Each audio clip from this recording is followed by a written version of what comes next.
So El Niño and the flip side, La Niña, is collectively known as ENSO, or the El Niño Southern Oscillation. And it's this coupled phenomena between the atmosphere and ocean. So what that means is the atmosphere and ocean are talking to each other and influencing the weather around the globe.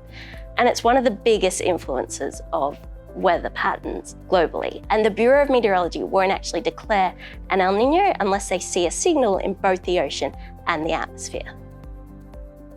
So during El Niño, there's typically warmer ocean temperatures over near South America and cooler ocean temperatures near Australia. And what this does is it weakens the winds that move from east to west across the equator.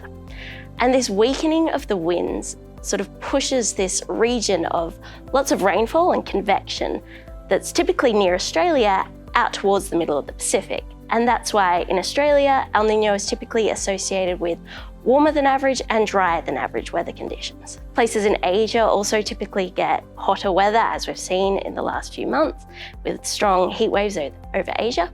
The funny thing about El Niño is that it was actually discovered by Peruvian fishermen hundreds of years ago, because they noticed that the warm ocean temperatures of the coast of South America was impacting their fishing.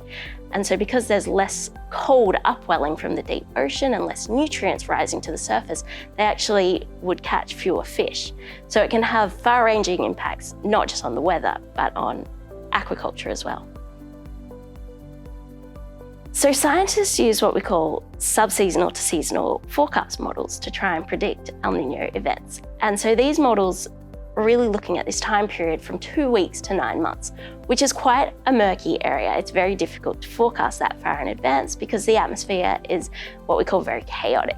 We can't really forecast the atmosphere that far in advance, but we can have an idea about what the ocean's doing that far in advance. So that's why there's a lot of emphasis on the sea surface temperatures and what we call this Niño 3.4 region. So that's a box over in the Middle Pacific where scientists look at whether the ocean temperatures are above or below average.